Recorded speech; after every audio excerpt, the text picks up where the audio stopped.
ನಮಸ್ಕಾರ. ದರ್ಶನ್ ಅವರು ಅರೆಸ್ಟ್ ಆಗಿ 3 ದಿನಗಳು ಕಳೆದಿವೆ. ಆದರೆ ತನಿಖೆ ಅಚ್ಚುಕಟ್ಟಾಗಿ ನಡೀತಾ ಇದೆ. ತನಿಖೆ ಬಗ್ಗೆ ಪೊಲೀಸ್ ಇಲಾಖೆ ಬಗ್ಗೆ ಎರಡನೇ ಮಾತಿಲ್ಲ. ಆ ರೀತಿ ಅಚ್ಚುಕಟ್ಟಾಗಿ ತನಿಖೆಯನ್ನ ತಮ್ಮ ಕೆಲಸವನ್ನ ಅಚ್ಚುಕಟ್ಟಾಗಿ ಮಾಡ್ತಾ ಇದ್ದಾರೆ. ಆದರೆ ಕೆಲವು ರಾಜಕಾರಣಿಗಳು ಈ ಕೇಸಲ್ಲಿ ಮೂಗು ತೂರಿಸ್ತಾ ಇದ್ದಾರೆ ಅನ್ನೋ ಸುದ್ದಿ ಎಲ್ಲ ಕಡೆ ಓಡ್ತಾ ಇದೆ. ಒಳಗಡೆನೆ ಸಂಚು ನಡೀತಾ ಇದೆ. ಹೊರಗಡೆ ತಂದ್ಬಿಡ್ಬೇಕು, ಅವ್ರು ತಪ್ಪು ಮಾಡಿದಾರೋ ತಪ್ಪು ಮಾಡಿಲ್ವೋ ತನಿಖೆ ಆಮೇಲೆ ಮಾಡ್ಕೊಳ್ಳಿ, ಫಸ್ಟ್ ಹೊರಗಡೆ ಕರ್ಕೊಂಡ್ ಬಂದ್ಬಿಡ್ಬೇಕು, ಈ ಕೇಸ್ನ ಆದಷ್ಟು ಡಮ್ಮಿ ಮಾಡ್ಬಿಡ್ಬೇಕು ಅನ್ನೋ ಒಂದು ಕುತಂತ್ರ ನಡೀತಾ ಇದೆ. ನಿಜಕ್ಕೂ ಈ ಕುತಂತ್ರದಲ್ಲಿ ಪಾಲಾಗಿರ್ತಕ್ಕಂಥ ಈ ರಾಜಕಾರಣಿಗಳಿಗೆ ನಾನು ಒಂದು ಮಾತು ಕೇಳ್ತೀನಿ. ನಿಮಗೇನಾದ್ರೂ ಕಾನೂನು ಬಗ್ಗೆ ಅಥವಾ ಕಾನೂನು ಮೇಲೆ ಗೌರವ ಅನ್ನೋದು ಇದೆಯಾ? ಅಥವಾ ನಿಮಗೇನಾದ್ರೂ ನಾಚಿಕೆ ಮಾನ ಮರ್ಯಾದೆ ಏನಾದ್ರೂ ಇದೆಯಾ? ನೀವು ಅಷ್ಟು ಸಪೋರ್ಟ್ ಮಾಡೋದಾದ್ರೆ ಈ ಸರ್ಕಾರದಿಂದ ಆಗ್ಲಿ, ಯಾವುದೇ ರಾಜಕಾರಣಿ ಆಗ್ಲಿ, ಯಾವುದೇ ಸೆಲೆಬ್ರಿಟಿ ಆಗ್ಲಿ, ಈ ಕೇಸಲ್ಲಿ ಆರೋಪಿಗಳ ಪರವಾಗಿ ನಿಂತಿರೋರಿಗೆ ಒಂದೇ ಮಾತು, ಇನ್ನೂ ಕೂಡ ಅಲ್ಲಿ ಕಷ್ಟದಲ್ಲಿರ್ತಕ್ಕಂಥ ಮನೆ ಅಂದ್ರೆ ಸಾವಾಗಿರೋ ಮನೆಯಲ್ಲಿ ಒಬ್ರು ಹೋಗಿ ಒಂದು ಧನ ಸಹಾಯನೋ ಸಾಂತ್ವನ ಹೇಳೋಂಥ ಕೆಲಸಗಳನ್ನ ಮಾಡ್ತಾ ಇಲ್ಲ. ಇಲ್ಲೇ ಕುತಂತ್ರಗಳನ್ನ ಮಾಡ್ಕೊಂಡು ಕೂತಿದ್ದೀರಾ. ಸರ್ಕಾರಕ್ಕೂ ಅದ್ರ ಬಗ್ಗೆ ಗಮನ ಇಲ್ಲ. ಏನೋ ಒಬ್ಬ ದುಡಿತಾ ಇರ್ತಕ್ಕಂಥ ಮಗ ಸತ್ತಿದಾನೆ, ಅವ್ರಿಗೆ ಇನ್ನ ಯಾರು ಬೆನ್ನೆಲುಬಿಲ್ಲ. ಸ್ವಲ್ಪ ಏನೋ ಒಂದು ಹೆಲ್ಪ್ ಮಾಡೋಣ, ಸಹಾಯ ಮಾಡೋಣ ಅನ್ನೋದಕ್ಕೆ ಮುಂದೆ ಇಲ್ಲ. ಜೊತೆಗೆ ನ್ಯಾಯ ಕೊಡಿಸ್ಬೇಕು. ಯಾರೇ ಆಗಿರ್ಲಿ ಆರೋಪಿಗಳು, ಯಾರು ಅಪರಾಧಿ, ನಿಜವಾದ ಅಪರಾಧಿ ಯಾರೋ ಅವ್ರನ್ನ ಹುಡುಕಿ ಅವ್ರಿಗೆ ಶಿಕ್ಷೆ ಕೊಟ್ಟೆ ಕೊಡ್ತೀವಿ ಅನ್ನೋ ನಿಲುವಲ್ಲಿ ನಿಂತ್ಕೊಬೇಕು. ಆದ್ರೆ ಕೆಲವು ರಾಜಕಾರಣಿಗಳು ಇಲ್ಲಿ ಪಕ್ಷ ಭೇದ ಇಲ್ದಾನೆ ಸಪೋರ್ಟ್ ಮಾಡ್ತಾ ಇದ್ದಾರೆ. ಯಾರಿಗೆ? ಆರೋಪಿಗಳಿಗೆ. ಪಕ್ಷ ಭೇದನೇ ಇಲ್ಲ. ಈ ಕಡೆ ಬಿಜೆಪಿ ಅವರು ಮಾಡ್ತಾ ಇದ್ದಾರೆ, ಈ ಕಡೆ ಕಾಂಗ್ರೆಸ್ ಅವರು ಮಾಡ್ತಾ ಇದ್ದಾರೆ. ಅದಂಗೆ ಅರ್ಥ ಆಗ್ತಿಲ್ಲ ನನಗೆ. ನಿಮ್ಮ ರಾಜಕೀಯ ಕುತಂತ್ರಗಳಿಗೆ, ನಿಮ್ಮ ರಾಜಕೀಯ ಪ್ರಚಾರಕ್ಕಾಗಿ ಸಪೋರ್ಟ್ ಮಾಡಿದ್ದಾರೆ ದರ್ಶನ್ ಅವರು. ಮುಂದಿನ ದಿನಗಳಲ್ಲಿ ಏನಾದ್ರು ನಿರಪರಾಧಿ ಅಂತ ಹೊರಗಡೆ ಬಂದ್ಬಿಟ್ರೆ, ಬಂದ್ಬಿಟ್ರೆ ನಮ್ಗೆ ಸಪೋರ್ಟ್ ಮಾಡ್ತಾರೆ ಅನ್ನೋ ಉದ್ದೇಶ ಇಟ್ಕೊಂಡು ಮಾಡ್ತಾ ಇದ್ದೀರಾ? ಅಥವಾ ಅವರ ಫ್ಯಾನ್ಸ್ಗಳಿಂದ ನಾವು ಮತಗಳನ್ನ ಗಿಟ್ಟಿಸ್ಕೊಂಡ್ಬಿಡ್ಬೋದು, ಸಪೋರ್ಟ್ ಮಾಡಿದೀವಿ ನಿಮ್ ಬಾಸ್ಗೆ ಅಂತ ಹೇಳಿ ಕುತಂತ್ರ ಏನಾದ್ರು ಮಾಡ್ತಾ ಇದ್ದೀರಾ? ಅಷ್ಟಕ್ಕೂ ನಿರಪರಾಧಿ ಅಂದ್ರೆ ಹೊರಗಡೆ ಬರ್ತಾರೆ. ನೀವೇನೇ ತಿಪ್ಪರ್ಲಾಗ ಮಾಡಿದ್ರು ಏನ್ ಕಾನೂನ ಬದಲಾಯಿಸಕ್ ಆಗಲ್ವಲ್ಲ. ನೀವು ಏನೋ ಮಾಡ್ಬೋದು ಅಂದ್ರೆ ತಪ್ಪು ಮಾಡಿದ್ರು ತಪ್ಪು ಮಾಡಿಲ್ಲ ಅಂತ ಕೇಸ್ನ ಡಮ್ಮಿ ಮಾಡಿಸಿ ಹೊರಗಡೆ ಕರ್ಕೊಂಡ್ ಬಂದ್ಬಿಡ್ಬೇಕು ಅನ್ನೋ ಪ್ರಯತ್ನ ಪಡ್ತಾ ಇದೀರಿ ಅಷ್ಟೇ. ನೀವುಗಳು ಪ್ರಯತ್ನ ಪಡ್ತಿರೋದು ನೋಡ್ತು ಅಂದ್ರೆ 100% ಏನೋ ತಪ್ಪಿರ್ಬೇಕಲ್ಲ. ಅಷ್ಟಕ್ಕೂ ನಿಮ್ಗೆ ತಾಕತ್ ಅನ್ನೋದಿದ್ರೆ ಯಾರು ಸಪೋರ್ಟ್ ಇಂಡೈರೆಕ್ಟ್ ಆಗಿ ಮಾಡ್ತಾ ಇದಾರೋ, ರಾಜಕಾರಣಿಗಳಾಗ್ಲಿ ಅಥವಾ ಬೇರೆ ಸೆಲೆಬ್ರಿಟಿಗಳಾಗ್ಲಿ, ಮಾಜಿ ಅಥವಾ ಹಾಲಿ ಸಚಿವರಾಗಿರ್ಲಿ, ಸಂಸದರಾಗಿರ್ಲಿ, ನಿಮ್ಗಳಿಗೆಲ್ಲ ತಾಕತ್ತಿದ್ರೆ ಮುಂದೆ ಬಂದು ಹೇಳಿಕೆ ಕೊಡಿ. ದರ್ಶನ್ ಅವರು ತಪ್ಪು ಮಾಡಿಲ್ಲ, ಅವ್ರ ಪರವಾಗಿ ನಾನು ನಿಲ್ತೀನಿ. ಒಬ್ರು ಬರ್ಲಿಲ್ಲ. ಇಷ್ಟು ದಿನ ಅವ್ರು ಎಷ್ಟು ಜನಗಳಿಗೆ ನಿಮ್ಮ ಎಲೆಕ್ಷನ್ ಬಂದಾಗ ಎಷ್ಟು ಜನಗಳಿಗೆ ನಿಮ್ಗೆ ಪ್ರಚಾರಕ್ಕೆ ಬಂದಿಲ್ಲ? ಒಬ್ರಾದ್ರೂ ಹೇಳಿಕೆ ಕೊಟ್ರ? ಇಲ್ಲ. ಎಲ್ಲ ಸೈಲೆಂಟ್ ಆಗಿ ಕೂತಿದ್ದೀರಾ. ಆದ್ರೆ ಒಳಗಡೆ ಏನ್ ಕೆಲಸ ಮಾಡ್ಬೇಕು ಅದನ್ನ ಮಾಡ್ತಾ ಇದ್ದೀವಿ. ಎಷ್ಟು ಮಟ್ಟಕ್ಕೆ ಸರಿ ಇದು? ಎಷ್ಟು ಮಟ್ಟಕ್ಕೆ ಸರಿ? ಒಬ್ಬ ಸೆಲೆಬ್ರಿಟಿ ಅಂದ ತಕ್ಷಣನೇ ಯಾವುದೇ ಆರೋಪಗಳನ್ನು ತಳ್ಳಿ ಹಾಕಿ ಅವ್ರನ್ನ ಹೊರಗಡೆ ಕರ್ಕೊಂಡ್ ಬಂದ್ಬಿಡ್ಬೇಕಾ? ಆಗತ್ತಾ? ಪೊಲೀಸ್ ಇಲಾಖೆ ಅಚ್ಚುಕಟ್ಟಾಗಿ ಕೆಲಸ ಮಾಡ್ತಾ ಇದೆ, ಅದಕ್ಕೆ ಏನಕ್ಕೆ ತೊಂದರೆ ಕೊಡ್ಬೇಕು? ನನಗೊಂದು ಇನ್ನೊಂದು ಅನುಮಾನ ಆಗ್ತಾ ಇದೆ. ಇಷ್ಟು ದಿನ 3 ದಿನ ಆಯ್ತು, ಇವತ್ತಿಗೆ 2 ದಿನ ಅಚ್ಚುಕಟ್ಟಾಗಿ ತನಿಖೆಗಳೆಲ್ಲ ನಡೀತಾ ಇದ್ವು. ಆದ್ರೆ ಮುಂದಿನ ತನಿಖೆ ಏನಾಗುತ್ತೋ ಅನ್ನೋ ಭಯ ಕಾಡ್ತಾ ಇದೆ.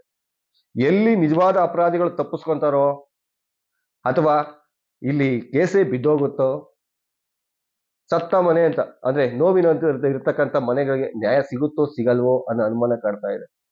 ಯಾಕಂದ್ರೆ ಇವತ್ತು ಅನುಮಾನಗಳಿಗೆಲ್ಲ ಪುಷ್ಟಿ ಅಂದಂತೆ ಪೊಲೀಸ್ ಇಲಾಖೆ ಏನ್ ಮಾಡಿದೆ, ಸುತ್ತ ಸಾಮಿಯಾನನ್ನ ಹಾಕ್ಸಿದೆ. ಅಂದ್ರೆ ಸೈಡ್ ವಾಲ್ಗಳನ್ನ ಕಟ್ಸಿದ್ದಾರೆ ಕಾಂಪೌಂಡ್ ಹತ್ರ, ಕಾಂಪೌಂಡ್ಗೂ ಎತ್ತರವಾಗಿ.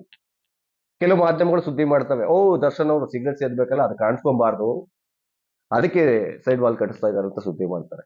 ಅಸಲಿ ಸತ್ಯ ಏನಿರ್ಬೋದು ಅಂತ ನನ್ನ ಪ್ರಕಾರ ಏನಪ್ಪಾ ಅಂದ್ರೆ, ಮೋಸ್ಟ್ಲಿ ಇವತ್ತು ರಾತ್ರಿ ರಾಜಕಾರಣಿಗಳು, ಸೆಲೆಬ್ರಿಟಿಗಳು ದರ್ಶನ್ ಅವ್ರನ್ನ ಭೇಟಿ ಮಾಡೋದಕ್ಕೆ ಕಸರತ್ತು ನಡೆಸ್ತಾ ಇದೆ ಅನ್ನೋ ಅನುಮಾನ ನನಗೆ ಮೂಡ್ತಾ ಇದೆ.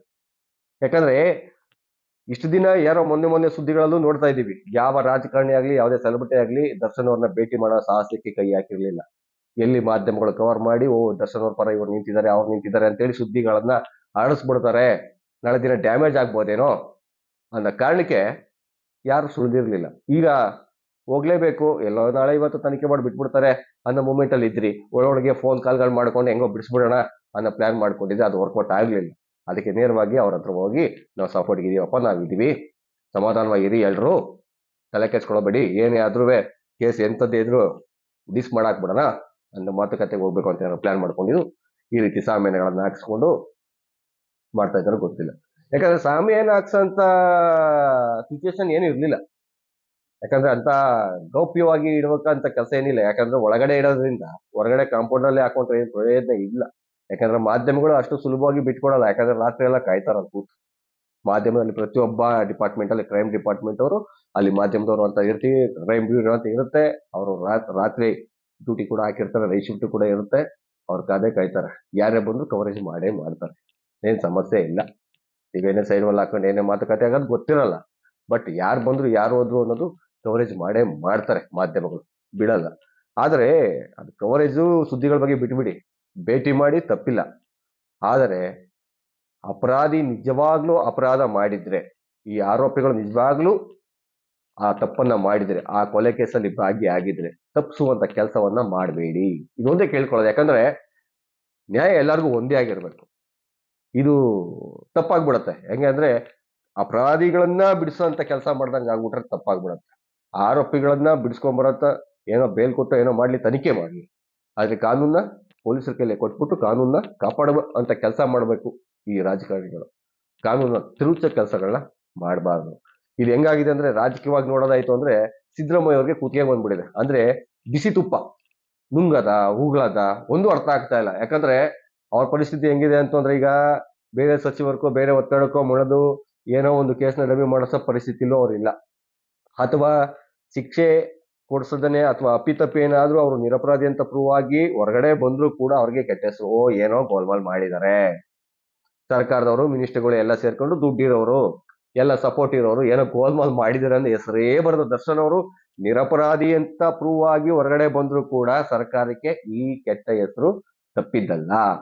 ಏನೇ ಮಾಡಿದ್ರು ಅವ್ರಿಗೆ ಕೆಟ್ಟ ಹೆಸರು ಬಂದೇ ಬಂದ್ಬಿಡುತ್ತೆ. ನಿರಪರಾಧಿಯಾಗಿ ಹೊರಗಡೆ ಬಂದ್ರು ಅಷ್ಟೇನೆ, ಕುತಂತ್ರ ಮಾಡಿ ಹೊರಗಡೆ ಬಂದ್ರು ಅಷ್ಟೇನೆ, ಎರಡಕ್ಕೂ ಇದ್ದೇ ಇರುತ್ತೆ. ಆದ್ರೆ ರಾಜಕಾರಣಿಗಳು ಒಂದು ಗಮನಕ್ಕೆ ಇಟ್ಕೊಳ್ಳಿ, ಇವತ್ತು ದರ್ಶನ್ ಅವ್ರ ಮೇಲೆ ಎಗನೆಸ್ಟ್ ಹೆಂಗಾಗಿದೆ ಅಂದ್ರೆ, ಇಡೀ ರಾಜ್ಯದ ಜನ ಒಂದು ಸೆಂಟಿಮೆಂಟಲ್ ಆಗಿ ನೋಡ್ತಾ ಇದ್ದಾರೆ, ಒಂದು ಮಾನವೀಯತೆಯಿಂದ ನೋಡ್ತಾ ಇದ್ದಾರೆ. ಆ ರೇಣುಕಾಸ್ವಾಮಿ ಅವ್ರ ಮನೆಯವರನ್ನ ಒಂದು ಕಷ್ಟದ ಜೀವಿಗಳು ಅಂತ ತಿಳಿದು ಅವ್ರ ಮನೆಯವ್ರಿಗೆ ಒಂದು ಹೆಲ್ಪ್ ಆಗ್ಬೇಕಲ್ಲ, ಅವ್ರ ನ್ಯಾಯಕ್ಕೆ ಸಿಗ್ಬೇಕಲ್ಲ, ದರ್ಶನ್ ಅವರು ಮಾಡೇ ಮಾಡಿದಿರ್ತಾರೆ ಅನ್ನೋ ನಿಟ್ಟಿನಲ್ಲಿ ಫಿಕ್ಸ್ ಆಗ್ಬಿಟ್ಟಿದ್ದಾರೆ. ಅಂದ್ರೆ ಅಷ್ಟರ ಮಟ್ಟಿಗೆ ಮಾಧ್ಯಮಗಳು ಸುದ್ದಿಗಳನ್ನ ಮಾಡಿದಾವೆ.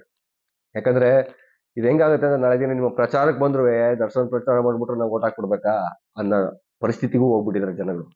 ಅದರಿಂದ ನೀವು ರಾಜಕೀಯದಿಂದ ಏನೇ ಮಾಡಿ ಅವರನ್ನ ಅಪರಾಧಿ ಆಗಿದ್ರು ಆರೋಪಿ ಆಗಿದ್ರು ಏನೇ ಮಾಡಿ ಬಿಡಿಸ್ಕೊಂಡ್ಬಂದ್ರು ಅವ್ರು ಮತ್ತೆ ನಿಮ್ಮ ಪ್ರಚಾರಗಳಿಗೆ ಉಪಯೋಗಿಸ್ಕೊಂಡ್ರು ಮತಗಳನ್ನ ಗಿಟ್ಸೋದ್ರಲ್ಲಿ ಸ್ವಲ್ಪ ಡೌಟೇ ಇದೆ.